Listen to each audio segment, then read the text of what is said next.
Infection control and safety हमारा subject है और उसका चैप्टर फर्स्ट हम आज डिस्कस करेंगे। कंप्लीट चैप्टर, कंप्लीट यूनिट इसी वीडियो में हम डिस्कस कर लेंगे। आईएनसी के सिलेबस के अकॉर्डिंग सारे टॉपिक कवर करेंगे। हॉस्पिटल एक्वायर्ड इन्फेक्शन HAI, तो ये जो होता है इसको नोजोकोमियल इन्फेक्शन के नाम से भी जानते हैं। It is also known as nosocomial infection. अब देख लेते हैं होता क्या है। Infections developing in hospitalised patients which are not present or in incubation at the time of admission. जब किसी पेशेंट का हॉस्पिटल में एडमिशन होता है तो किसी न किसी डिसीज़ की वजह से ही होता है, किसी इंजरी की वजह से। तो क्या होता है, जिस टाइम पे उसका एडमिशन हुआ है उस टाइम पर कोई उसमें इन्फेक्शन नहीं है, लेकिन उसके हॉस्पिटलाइज्ड होने की वजह से, मतलब वो हॉस्पिटल में है, उसकी वजह से बाद में कोई इन्फेक्शन उसमें डेवलप हो जाता है। ठीक है, तो ऐसे इन्फेक्शन को बोलते हैं हॉस्पिटल एक्वायर्ड इन्फेक्शन। ठीक है, इसको क्या बोलते हैं, एक्सोजीनस। एक्सोजीनस मतलब बाहर से ये मिलता है। ये वाला जो इन्फेक्शन है पहले से नहीं था पेशेंट को, हॉस्पिटल में एडमिशन लेने के बाद ये या हॉस्पिटल की वजह से पेशेंट को हो जाता है, तो इसको क्या बोल देते हैं, हॉस्पिटल एक्वायर्ड इन्फेक्शन। अब बात कर लेते हैं इसके कॉजेज़ की। कॉजेज़ किस वजह से ये हो सकता है, लो इम्यूनिटी। जिन पेशेंट्स की लो इम्यूनिटी होती है, पेशेंट्स की लो इम्यूनिटी है तो इसकी वजह से उनको HAI होने का खतरा हो सकता है। The hospital environment is laden with a variety of pathogens. जो हॉस्पिटल का एनवायरनमेंट है उसमें बहुत सारे पैथोजेंस यानी डिसीज कॉज करने वाले माइक्रो ऑर्गेनिज्म प्रेजेंट होते हैं, जो भी HAI का कॉज हो सकते हैं। Even patient set pathogen through their bodies. जो पेशेंट होते हैं वो अपनी बॉडीज़ के थ्रू भी बहुत सारे पैथोजन्स सेट करते हैं हॉस्पिटल में।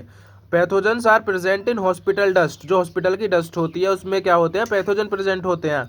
Contamination of hospital food and water. जो हॉस्पिटल का फूड है, भोजन है, पानी है, ये कंटामिनेटेड हो जाते हैं, ये भी क्या होते हैं, ये सब कॉज होते हैं हॉस्पिटल एक्वायर्ड इन्फेक्शन के। अब बात कर लेते हैं इसके सोर्सेज की। तो सोर्सेज क्या हो सकते हैं, पीपल यानी कि जितने भी हॉस्पिटल में लोग हैं वो सब, ऑब्जेक्ट्स जो भी इंस्ट्रूमेंट्स इक्विपमेंट्स जो भी हॉस्पिटल में यूज़ होते हैं वो सब, और फूड जो हॉस्पिटल में यूज़ किया जा रहा है, वाटर, और वहाँ की एयर भी जिसमें माइक्रो ऑर्गेनिज्म यानी पैथोजन प्रेजेंट हो सकते हैं। ये सब क्या है, ये सोर्सेज हैं HAI के। Any part of the hospital ecosystem. जो हॉस्पिटल का इकोसिस्टम है उसका कोई भी पार्ट HAI का कॉज या HAI का सोर्स हो सकता है। बात कर लेते हैं common types of hospital acquired infections. जो हॉस्पिटल एक्वायर्ड इन्फेक्शन है इसके कॉमन टाइप कौन कौन से होते हैं, wound infections, urinary tract infections, respiratory infections. अब इन सब के बारे में डिस्कस कर लेते हैं।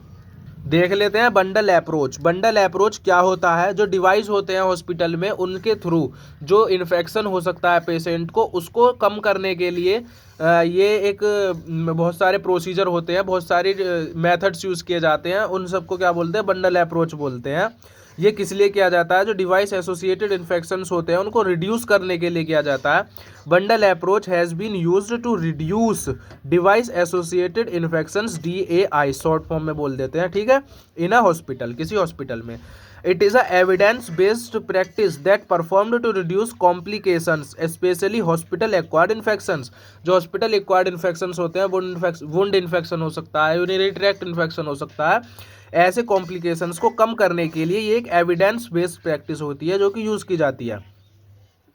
DAI यानी कि device associated infections under bundle approach. Bundle approach में जो डिवाइस इन्फेक्शन जो होते हैं इनको रिड्यूस करने के लिए क्या क्या इंक्लूड होता है, सबसे पहले होता है prevention of urinary tract infection. ये एक DAI हो सकता है, UTI है।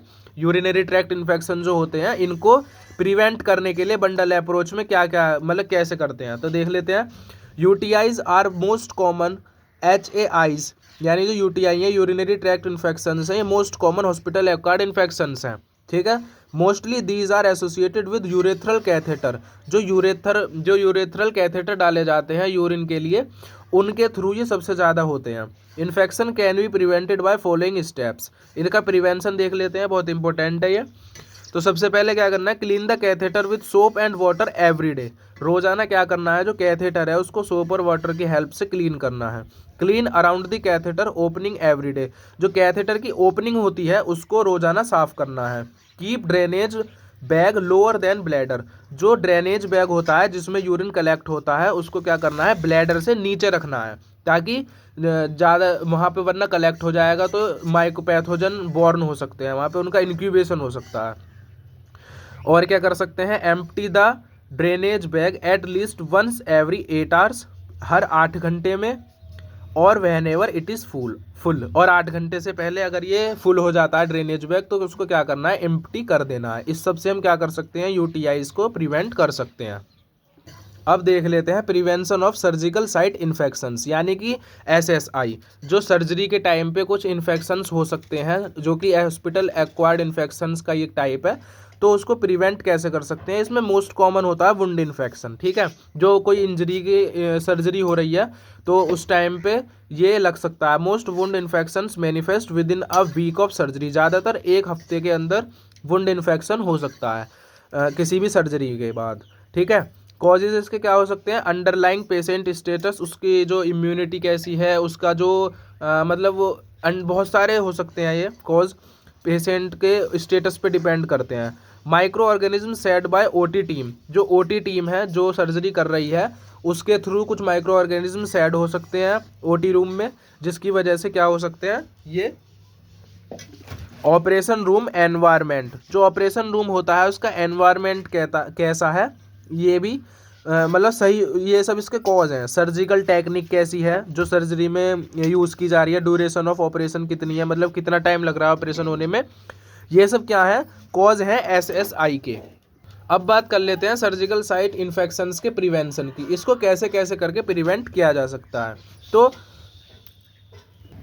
तो प्रिवेंशन क्या क्या हो सकते हैं, सबसे पहले प्री ऑपरेटिव, यानी कि किसी भी सर्जरी से पहले, ऑपरेशन से पहले क्या क्या हम प्रिवेंशन कर सकते हैं, तो वो देख लेते हैं। सबसे पहले है control blood sugar and treat exciting infections, जो कि कुछ इन्फेक्शन पहले से हो रहे हैं और जो ब्लड शुगर है पेशेंट का उसको कंट्रोल करना है। पेशेंट बाथ, यानी कि अगर नेसेसरी है डॉक्टर ने प्रेस्क्राइब किया तो पेशेंट को बाथ भी करवा सकते हैं। और proper skin preparation and hand hygiene, जो स्किन प्रिपरेशन है वो अच्छे से करवानी है और उसकी हैंड हाइजीन करवानी है, खुद भी करनी है किसी भी प्रोसीजर को करने से पहले। इंट्रा ऑपरेटिव, जिस टाइम ऑपरेशन हो रहा है उस टाइम क्या क्या हमें ध्यान रखना है जिससे प्रिवेंट हो सके एसएसआई। स्टेराइल इंस्ट्रूमेंट्स होने चाहिए, जो भी इंस्ट्रूमेंट्स यूज़ हम कर रहे हैं वो स्टेराइल होने चाहिए। एंड स्टेराइल फील्ड, जो फील्ड है जहाँ पे पेशेंट है और जो ओटी टीम है वो सभी लोग स्टेराइल इंस्ट्रूमेंट्स यूज करने चाहिए और फील्ड भी स्टेराइल होना चाहिए। मिनिमाइज ओटी ट्रैफिक, यानी कि ज़्यादा भीड़ नहीं करनी है, एक तो इंस्ट्रूमेंट्स भी बेकार में जितने यूज़ में लाने हैं सिर्फ उतने ही रखने हैं और ज़्यादा लोगों को वहाँ नहीं रखना है, मतलब ट्रैफिक कम रखना है ओटी रूम में। Gentle tissue handling and good haemostasis, जो टिश्यू हैंडलिंग है, टिश्यू हैंडलिंग मतलब जो इक्विपमेंट से इंस्ट्रूमेंट्स के थ्रू टिश्यू हैंडल किए जाते हैं स्यूचरिंग के लिए, किसी भी प्रोसीजर के लिए, तो उस सब में क्या करना है, जेंटली उसको देखना है, ठीक से करना है। एंड हीमोस्टेसिस, जो ब्लड क्लॉटिंग होती है उस सबको अच्छे से हो जाए, ये सब ध्यान रखना है। अब बात कर लेते हैं पोस्ट ऑपरेटिव, यानी कि ऑपरेशन के बाद हम क्या क्या कर सकते हैं जिसके थ्रू एसएसआई जो है ये प्रिवेंट किए जा सकते हैं, ठीक है। तो देख लेते हैं। Keep wound clean and dry, जो वुंड है उसको साफ रखना है और ड्राई रखना है, चोट जो है। Hand hygiene before and after wound care, जो वुंड केयर होती है यानी कि पट्टी करनी भी हो सकती है, ड्रेसिंग मतलब, या कुछ भी हो सकता है, उस सब के पहले भी और बाद भी क्या करना है, हैंड हाइजीन ज़रूर करना है। Monitor for redness, swelling, discharge and fever, इन सब के लिए मॉनिटर करना कि पेशेंट को कोई रेडनेस, स्वेलिंग, डिस्चार्ज या फीवर तो नहीं है, ठीक है। अब बात कर लेते हैं prevention of ventilator associated events, ये VAE, जो वेंटिलेटर एसोसिएटेड इवेंट्स होते हैं ये भी बंडल अप्रोच में आते हैं और ये भी प्रिवेंट किए जाते हैं।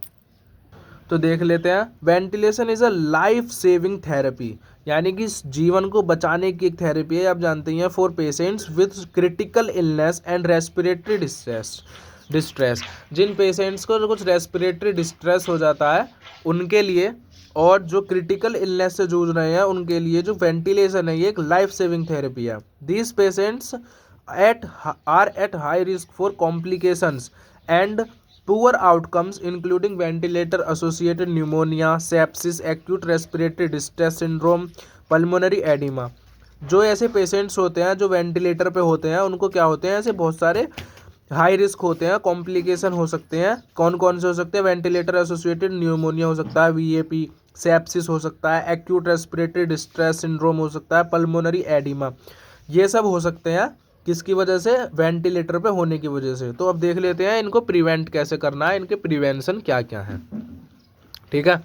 प्रिवेंशन की बात करी जाए तो hand hygiene before and after patient contact, patient के कॉन्टैक्ट में आने से पहले भी और आने के बाद भी हैंड हाइजीन करना है। Head of patient of bed 30 degree to 45 degree, जो पेशेंट का बेड है उसको मतलब सिर जो है पेशेंट का वो 30 डिग्री टू 45 डिग्री पे रखना है। सेमी रिकम्बेंट पोजीशन होती है ये, ठीक है, इस पे रखना है। ओरल केयर विद क्लोरोहेक्सिडीन, क्लोरोहेक्सिडीन जेल होता है, इसके थ्रू क्या करनी है, ओरल केयर देनी है पेशेंट्स को। एसेप्टिक टेक्निक ड्यूरिंग सक्शनिंग, जो सक्शनिंग होती है उसमें क्या करना है, एसेप्टिक टेक्निक यानी कि वो फ्री फ्रॉम माइक्रो ऑर्गेनिज्म होनी चाहिए, तो सक्शनिंग के थ्रू एसेप्टिक टेक्निक देखनी है। अर्ली मोबिलाइजेशन, मतलब कि थोड़ा बहुत पेशेंट को मोबिलाइजेशन पे ध्यान देना है, उसे थोड़ा बहुत हिलाते डुलाते रहना है अपनी पोजीशन से। Minimise duration of mechanical ventilation, जो मैकेनिकल वेंटिलेशन है मतलब जो वेंटिलेशन है उसकी ड्यूरेशन कम से कम हो, इस चीज़ का ध्यान रखना है। अब बात कर लेते हैं क्लैप्सी, ये बहुत इंपॉर्टेंट है। Prevention of central line associated blood stream infection, जो एक सेंट्रल लाइन होती है, सेंट्रल लाइन क्या होती है पहले वो देख लेते हैं। इससे एसोसिएटेड ब्लड स्ट्रीम में कुछ बैक्टीरिया या कुछ माइक्रोब्स आ जाते हैं जिसकी वजह से क्या हो जाता है, इन्फेक्शन हो जाता है ब्लड स्ट्रीम का। तो देख लेते हैं सेंट्रल लाइन क्या होती है, या इसको सेंट्रल वेनस कैथेटर भी बोल देते हैं, ठीक है। क्या होता है, एक लॉन्ग थिन फ्लेक्सिबल ट्यूब होती है जो डॉक्टर डालते हैं किसी लार्ज वेन में, जैसे कि नेक के थ्रू, चेस्ट के थ्रू या ग्रोइन एरिया के थ्रू, जेनाइटल एरिया के थ्रू। क्या होता है, ये वाली जो लॉन्ग फ्लेक्सिबल थिन ट्यूब होती है प्लेस की जाती है, किसके लिए की जाती है, ताकि फ्लूइड्स, मेडिसिन और न्यूट्रिशन और ब्लड ये सब क्या किए जा सकें, डिलीवर किए जा सके। इसके लिए सेंट्रल लाइन डाली जाती है, कैथेटर डाला जाता है, ठीक है। अब इनके थ्रू कुछ डिसीज़ हो सकती हैं, मतलब कुछ इन्फेक्शन हो सकते हैं ब्लड स्ट्रीम में, तो इसको क्या बोल देते हैं, central line associated blood stream infection, CLABSI. तो देख लेते हैं ये क्या है, एक सीरियस इन्फेक्शन है that occurs when germs enter the blood stream through the central line. जो सेंट्रल लाइन होती है इसके थ्रू ब्लड स्ट्रीम में क्या होता है, इन्फेक्शन अकर कर जाता है, इन्फेक्शन हो जाता है, तो इसको क्या बोल देते हैं, central line associated blood stream infection. Catheter related blood stream infection, ठीक है, CRBSI होता है, is defined as the presence of bacteraemia, bacteraemia मतलब बैक्टीरिया, ईमिया मतलब ब्लड, यानी कि ब्लड में बैक्टीरिया के प्रेजेंट होने को बोलते हैं बैक्टीरियमिया।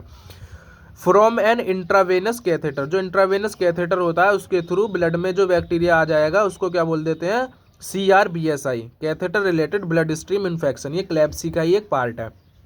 अब इसके प्रिवेंशन देख लेते हैं, इसको कैसे प्रिवेंट किया जा सकता है, ठीक है। तो क्या करना है प्रिवेंशन में इसके, क्लैप्सी के, hand hygiene before catheter insertion, जो कैथेटर इंसर्शन करना है उसमें हैंड हाइजीन का ध्यान रखना है कैथेटर इंसर्शन के टाइम पे, मतलब हैंड हाइजीन मेंटेन करनी है। Cap, mask, gown, sterile gloves and large drape during insertion, जब इंसर्शन करना है तो ये सब चीज़ों का यूज़ करना है, ठीक है। जो स्किन एंटीसेप्सिस है इंसर्शन से पहले उसका ध्यान रखना है क्लोरोहेक्सिडीन के थ्रू। चूज ऑप्टिमल साइट, ठीक है, अच्छी साइट चूज़ करनी है। फिमोरल जो है, फिमोरल साइट यानी कि जो जेनाइटल साइट है, अगर वो पॉसिबल हो सके तो उसको अवॉइड करना है, ठीक है। चेस्ट या नेक के थ्रू पहले कोशिश करनी है कि वहाँ से इंसर्शन किया जा सके। Use only sterile device to access catheters, जो कैथेटर्स हैं उनके लिए क्या करना है, जितने भी डिवाइस यूज़ करने हैं वो स्टेराइल होने चाहिए, ठीक है। Maintain a high level of asepsis, मतलब फ्री फ्रॉम माइक्रो ऑर्गेनिज्म को बोलते हैं एसेप्सिस। तो क्या करना है, बस जो चीज़ें हैं कैथेटर इंसर्शन के टाइम पे करना है, केयर रखनी है कि जो जितनी भी चीज़ें हैं वो फ्री फ्रॉम माइक्रो ऑर्गेनिज्म होनी चाहिए, माइक्रो ऑर्गेनिज्म उसमें नहीं होने चाहिए, पैथोजेंस ना हो। कीप ड्रेसिंग क्लीन ड्राई, जो ड्रेसिंग हम कर रहे हैं पेशेंट की वो क्लीन होनी चाहिए, सफाई रखनी है उसमें, और सूखी ड्राइनेस का मेंटेन रखना है, क्योंकि मॉइस्चर में माइक्रो ऑर्गेनिज्म इंक्यूबेशन कर जाते हैं और उसकी वजह से इन्फेक्शन होने का खतरा होता है। Educate staff and follow checklist या बंडल, जो बंडल अप्रोच है, ठीक है, जो ये है बंडल और जो चेकलिस्ट है उसको फॉलो करना है, उसमें जितने भी स्टेप्स दिए होते हैं उनके थ्रू उनको फॉलो करते हुए चलना है, स्टाफ को एजुकेट करना है, ठीक है। इसके थ्रू हम क्लैप्सी का प्रिवेंशन कर सकते हैं। Surveillance of HAI infection control team and infection control committee, ये हमारा अगला टॉपिक है, बहुत इंपॉर्टेंट टॉपिक है। सर्वेलेंस यानी कि निगरानी करना, देख रेख करना, of hospital acquired infection control team, ठीक है, ये कैसे निगरानी रखते हैं, देख रेख रखते हैं। एंड इन्फेक्शन कंट्रोल कमेटी, ये क्या है, इनके रोल क्या है, इस सब के बारे में हमें देखना है। ठीक है, तो देख लेते हैं। सबसे पहले, surveillance of hospital acquired infection is possible with infection control committee.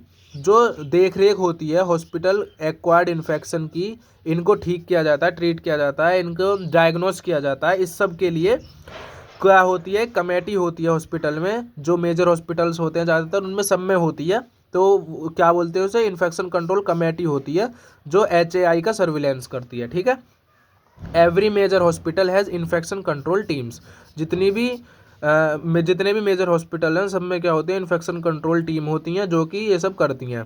जिसमें क्या क्या होते हैं, कौन कौन होते हैं इन्फेक्शन कंट्रोल टीम में, माइक्रोबायोलॉजिस्ट्स होते हैं, मेडिकल एंड नर्सिंग स्टाफ होता है, और हॉस्पिटल एडमिनिस्ट्रेटर्स होते हैं। ये लोग कौन होते हैं, इन्फेक्शन कंट्रोल टीम के मेंबर होते हैं, जो क्या करते हैं, सर्वेलेंस करते हैं हॉस्पिटल एक्वायर्ड इन्फेक्शन का। अब देख लेते हैं role of infection control committee are given below. जो इन्फेक्शन कंट्रोल कमेटी है उसके जो रोल्स हैं वो नीचे दिए गए हैं, उन्हें देख लेते हैं। स्टेरिलाइजेशन टेक्निक्स, जो स्टेरिलाइजेशन टेक्निक्स होती हैं have to be tested because improper techniques may be the cause of infection. क्या क्या रोल है इनके, देख लेते हैं। स्टेरिलाइजेशन टेक्निक्स जो क्या करनी है वो अच्छे से होनी चाहिए। स्टेरिलाइजेशन मतलब जितने भी इक्विपमेंट्स हैं, इंस्ट्रूमेंट्स हैं, वो स्टेराइल होने ज़रूरी है, उसका मेंटेनेंस बहुत ज़रूरी है। अगर वो इम्प्रॉपर टेक्निक्स होंगी, ठीक से यूज़ नहीं की जाएंगी, तो ये क्या हो सकता है, इन्फेक्शन कॉज कर सकता है। ठीक है, कॉजेटिव डायग्नोसिस देख लेते हैं। Causative diagnosis, sources of infection should be identified and eliminated. Causative diagnosis ये किसका रोल है, इन्फेक्शन कंट्रोल कमेटी का रोल है। जो मतलब जो पैथोजन होते हैं, डिसीज कॉज करने वाले माइक्रो ऑर्गेनिज्म है, उनका डायग्नोस करते हैं, क्योंकि इन्फेक्शन के सोर्स को अगर आइडेंटिफाई कर लिया जाए तो उसे एलिमिनेट भी किया जा सकता है। ठीक है ना, मतलब उसके इन्फेक्शन के सोर्स को क्या करना है, इन्हें आइडेंटिफाई करना और एलिमिनेट करना है, इसको बोलते हैं पॉजिटिव डायग्नोसिस। ये क्या है, इनका रोल है, इस कमेटी का रोल है। प्रिवेंट कैरियर्स, जो डिसीज कॉज करने वाले कैरियर हैं, जिसके जो मतलब कैरियर हैं इन्फेक्शन के, उनको क्या करना है, आइडेंटिफाई करना है, एलिमिनेट करना है, प्रिवेंट करना है।